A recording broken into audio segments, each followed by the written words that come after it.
Welcome back to my YouTube channel coding incharge. आज मैं तुम्हारे लिए एकदम मस्त सीरीज लेके आया हूँ जिसका नाम है फुल स्टैक वेब डेवलपमेंट। आप इस सीरीज के द्वारा आप बन रहे होंगे एक डेवलपर बन रहे होंगे, एक आप सॉफ्टवेयर इंजीनियर बन रहे होंगे, आप एक फुल स्टैक इंजीनियर बन रहे होंगे आप इस सीरीज के द्वारा।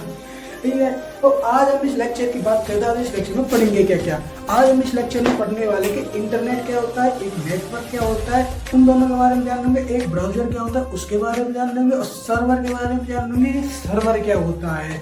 एक जो वेबसाइट होती है वो वर्क कैसे कर रही होती है उसके बारे में जान रहे होंगे। जैसे कि यूट्यूब एक वेबसाइट है, यूट्यूब कैसे वर्क करते हैं उसके बारे में जानेंगे। गूगल एक वेबसाइट है, गूगल पे आप जो भी फॉर्म डालते हो वो तुम्हारे पास आ कैसे जाता है। जैसे आपने गूगल पे सर्च मारा www.youtube.com, आपने गूगल पे सर्च मारा तो ये आपके पास youtube.com आ कैसे गई। हम इन्हीं सभी चीजों के बारे में जान रहे होंगे और डिफरेंट टाइप्स के फ्रेमवर्क्स के बारे में जान रहे होंगे। एक फुल स्टैक का चार्ट होता है पूरा उसको जान रहे होंगे। कितनी सारी लैंग्वेज होते हैं उनके बारे में जान रहे होंगे। चलो चलते हैं अपने लेक्चर की तरफ, लेट्स गो। अभी मजा आएगा ना भिड़ो। जानेंगे इंटरनेट क्या होता है। इंटरनेट नेट ये क्या होता है। ये ना आपको ना किससे कनेक्ट करता है, सर्वर से कनेक्ट करता है। सर्वर जैसे कि मान लो ये आपका फोन है, क्या है ये आपका फोन है, और ये क्या है इधर, ये क्या है, ये सर्वर है। ठीक है भैया, ये सर्वर बन गया, ये बन गया जी सर्वर। ठीक है, इसका नाम क्या है, सर्वर। ये हो गई, ये सर्वर है और ये आपका मोबाइल है। ठीक है, जब आपके मोबाइल में इंटरनेट होगा तो क्या होगा, ये आपको मोबाइल है ना कहां से, ये सर्वर से कनेक्ट हो जाएगा। जब आपके मोबाइल में इंटरनेट होगा, यहाँ से तुम कुछ भेजोगे, इधर कुछ रिसीव होगा, इधर से कुछ आएगा, इधर मिलेगा। यहाँ से चीजें जा रही होंगी, यहाँ से चीजें आ रही होंगी, यहाँ से चीजें गई, यहाँ से चीजें आएंगी। वो मैं आपको एक्सप्लेन में समझाऊंगा अपनी लैपटॉप की स्क्रीन पर, तब आपके बेहतर समझ में आएगा। पहले यहाँ पे आप बस रफली समझिए कि चीजें वर्क कैसे कर रही हैं। ठीक है, इंटरनेट को देखिए। इंटरनेट इसकी सिंपल सी मीनिंग है, क्या है, इसका यूजर को कनेक्ट करता है, यूजर कनेक्ट विद सर्वर। ठीक है, यूजर कैसे कनेक्ट हो जाएगा, सर्वर से। बस इंटरनेट का बस यही रोल है। अब बात करेंगे नेटवर्क। आज के जब भी एक कॉर्नर में आपकी मोबाइल स्क्रीन है, आपके मोबाइल को मैं बड़ा बना देता हूँ। ये आपकी मोबाइल स्क्रीन है, आपके इधर कोने में ना, इधर छोटू से कोने में कैमरा है आपका। ये छोटू से कोने में ना यहाँ पे सिंबल से आता है साइन का। यहाँ पे क्या शो करता है, नेटवर्क शो करता है। यहाँ क्या शो करता है, इधर नेटवर्क शो कर रहा होता है इधर। तो ये वही नेटवर्क है जो आपके गली नुक्कड़ पे टावर लग रहा होगा, गली के आसपास कहीं दूर खेत वगैरह में क्या लग रहा होगा, टावर लग रहा होगा। जो यहाँ पे टावर होता है ना, मान लो टावर है, आपका जो फोन है किससे कनेक्ट होगा, इस वाले टावर से कनेक्ट होगा। जब तुम्हारा नेट इससे कनेक्ट होगा तो तब आपके जब नेटवर्क आएंगे आपके मोबाइल में, तभी आपके मोबाइल में इंटरनेट चल पाएगा, तभी आप सर्वर से कनेक्ट हो पाएंगे, तभी आप चीजें यहाँ से उधर भेज पाएंगे, उधर से चीजें यहाँ हो पाएंगी। आप जो 239 वाले रिचार्ज कराते हो ना, बस किसके लिए कराते हैं, चीजों को यहाँ से इधर ले जाने के लिए। आप कनेक्ट हो सको किससे, सर्वर से। सिर्फ उसी बात के लिए आप 239 का रिचार्ज कर पाते हैं। रिचार्ज करने से क्या होता है, आपका जो मोबाइल में इंटरनेट एक्सेस है वो आपके लिए अलाउ हो जाता है 1 महीने के लिए, 2 महीने के लिए, 3 महीने के लिए। इसी तरीके से अलाउमेंट होता चल जाता है। ठीक है, नेटवर्क का छोटा सा काम है बस। आप नेटवर्क क्या करेगा, इंटरनेट से कनेक्ट कराएगा। इंटरनेट क्या करेगा, इंटरनेट आपको सर्वर से कनेक्ट कराएगा। बस सिंपल यही फंडा है और कुछ नहीं है। ठीक है, अब हम जान रहे हैं किसके बारे में, अब हम जानेंगे फुल स्टैक के बारे में। जिस कोर्स को हम पढ़ रहे हैं कम से कम उस कोर्स के बारे में जानकारी तो होनी चाहिए। उस कोर्स के बारे में जानेंगे, फुल स्टैक के बारे में। ठीक है, पहले ना फुल स्टैक को ना कितने पार्टों में डिवाइड कर लेंगे। फुल स्टैक को हम 3 पार्ट में डिवाइड करेंगे। इसकी जानकारी तो होनी चाहिए ना, जो हम पढ़ रहे हैं उसकी जानकारी तो होनी चाहिए। ठीक है, नंबर 1 हमने किस में डिवाइड किया, फ्रंट एंड में। नंबर 2 किस में डिवाइड किया, बैक एंड में। नंबर 3 हमने किस में डिवाइड कर दिया, डाटाबेस में। ठीक है, अब हम जानेंगे फ्रंट एंड के बारे में। ये फ्रंट एंड होता क्या है, फ्रंट एंड के बारे में। यहाँ पे हम फ्रंट एंड की पहले जानेंगे लैंग्वेजेस कौन कौन सी हैं, और दूसरे नंबर पर जान रहे कि इसकी जो फ्रेमवर्क्स हैं वो कौन कौन से हैं, उनके बारे में जान। लैंग्वेजेस में होती है 3, HTML होती है, CSS होती है, JS होती है, जिसको हम बोलते हैं जावास्क्रिप्ट। जावा स्क्रिप्ट। वो फ्रेमवर्क होते हैं कौन कौन से? पहले नंबर पर होता है रिएक्ट फ्रेमवर्क, दूसरा होता है बूटस्ट्रैप, तीसरा होता है टेलविंड। टेलविंड जिसे बोलते हैं, ये हमारा बूटस्ट्रैप की जगह होता है। इन दोनों में से एनी वन कर लो तो हमारा जो फ्रंट एंड के वो फ्रंट एंड हमारा इतने में क्या हो जाता है? कंप्लीट हो जाता है फ्रंट एंड। ठीक है, फ्रंट एंड की वर्किंग यहाँ पे हो जाती है खत्म। ठीक है, अब हम आगे बढ़ते हैं बैक एंड की तरफ। बैक एंड क्या होता है? बैक एंड इसकी लैंग्वेजेस में सीखेंगे। लैंग्वेजेस कौन कौन सी है? जावा एक लैंग्वेज होती है, पाइथन एक लैंग्वेज होती है, पीएचपी एक लैंग्वेज होती है। इन तीनों में से कोई भी एक लैंग्वेज कर लो, बस खत्म कहानी। फ्रेमवर्क देखो, फ्रेमवर्क कौन कौन से होते हैं? एक तो होता है नोड.जेएस, एक होता है कि एक्सप्रेस। एक्सप्रेस ये दो फ्रेमवर्क है, इन दोनों को करना होता है। इनमें से कोई एक लैंग्वेज कर लो, उसको करना होता है। हमारा यहाँ पे बैकएंड हो जाता है क्या? खत्म। और हाँ, सिर्फ और सिर्फ जावा के लिए एक स्पेशली फ्रेमवर्क होता है। वो कौन सा होता है? Boot spring. बूट स्प्रिंग एक फ्रेमवर्क होता है सिर्फ और सिर्फ जावा के लिए।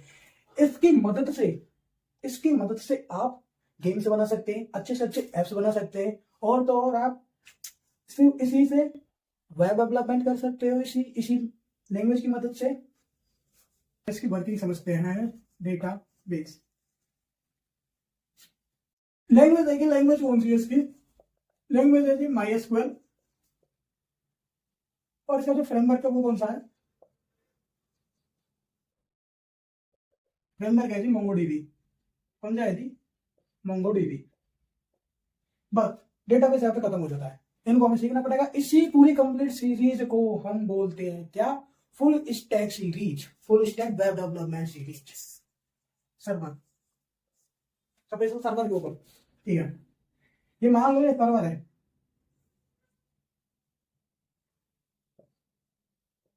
आपको सर्वर की जानकारी होनी चाहिए, वरना फुल स्टैक बुरा बन जाएगी। क्यों बुरा बन जाएगी? क्योंकि ये बैकबोन है, बोलो तो रीढ़ की हड्डी। रीढ़ की हड्डी है भाई ये फुल स्टैक की। ठीक है, सर्वर एक पावरफुल प्रोग्रामिंग लैंग्वेज से डेवलप होता है, जैसे कि जावा, पाइथन, पीएचपी, जो मैंने आपको बताई थी। और इसके लिए हमें एक फ्रेमवर्क सीखना पड़ता है, वो मैंने बताया था आपके नोड.जेएस और एक्सप्रेस.जेएस। ठीक है, उसके लिए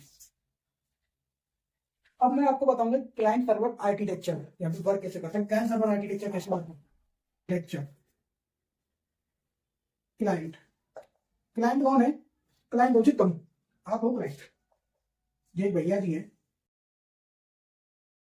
ये बैठे जी मोबाइल लेके। यहाँ पे एक सर्वर है। हाँ भाई, अब सर्वर की बात चलती रहेगी, क्योंकि सारी बातें किससे होने वाली है? सर्वर से रिलेटेड होने वाली है सारी बातें। अब बात करेंगे क्लाइंट सर्वर आर्किटेक्चर की।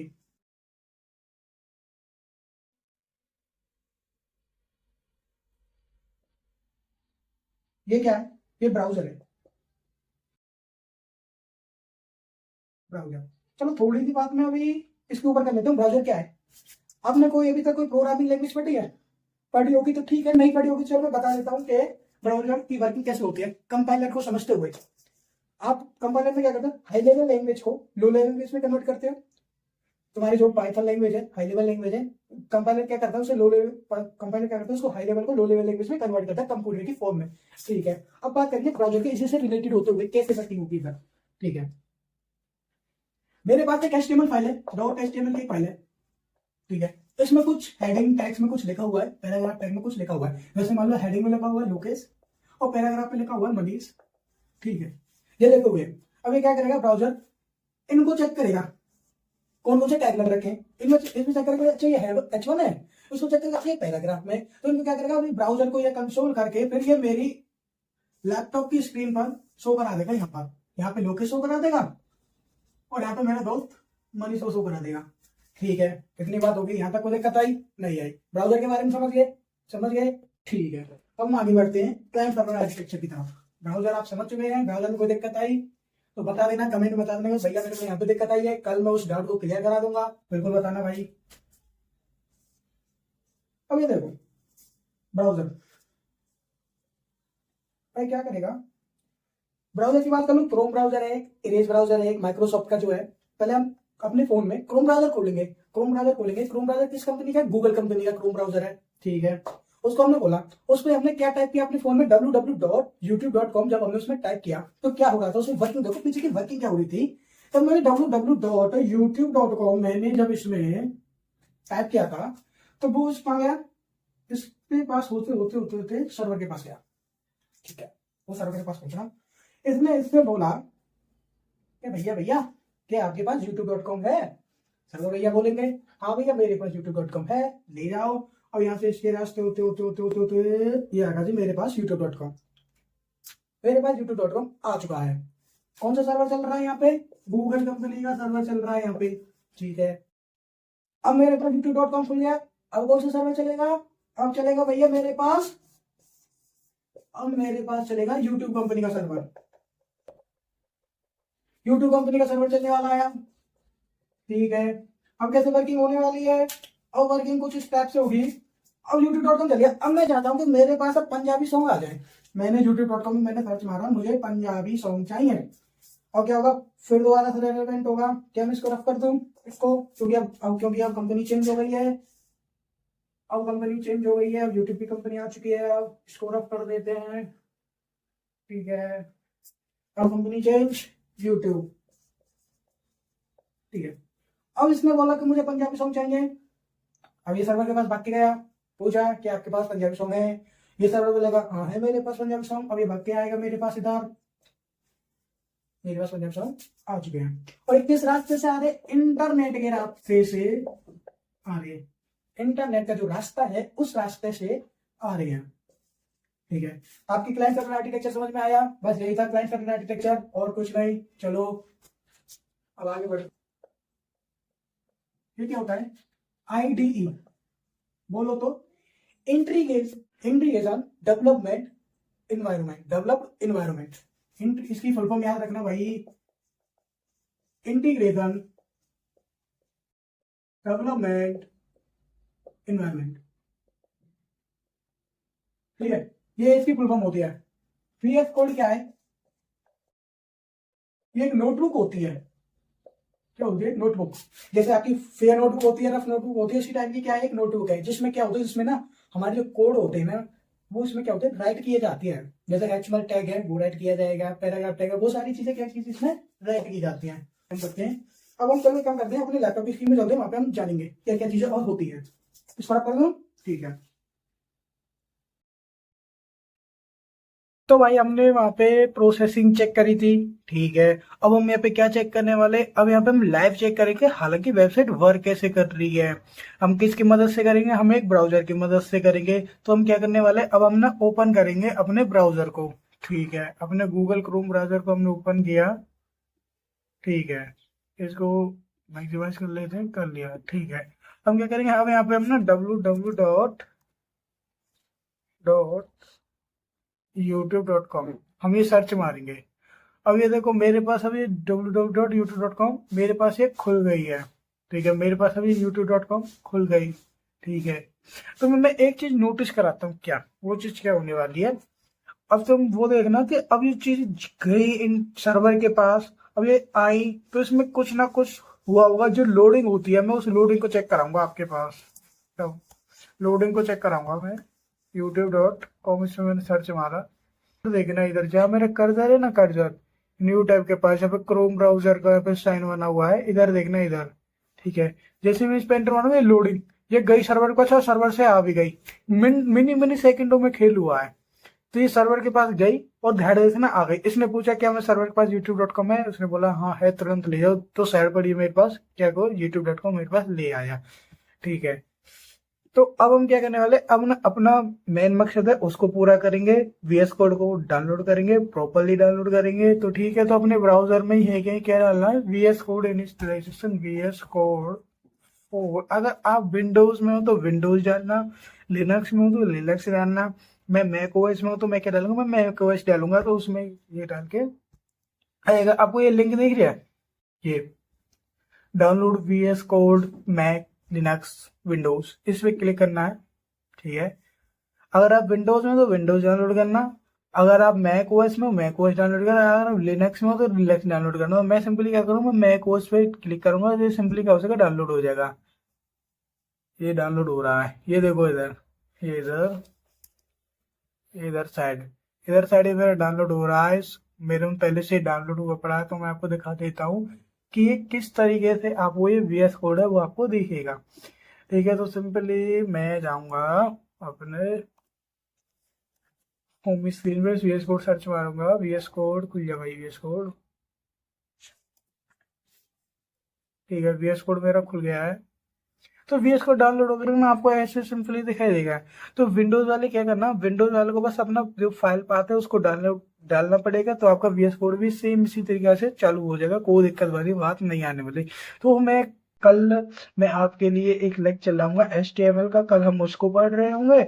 हम इसमें नए नए नए नए अच्छे अच्छे टैग्स पढ़ रहे होंगे, फॉर्मेट टैग बोलते हैं, H1 टैग है, पैराग्राफ टैग है, हम सभी चीजों के बारे में क्या करेंगे, जान रहे होंगे। ठीक है भाई, मिलते हैं कल, कल मिलेंगे कल के लेक्चर के लिए। तो okay, bye, tata, bye bye.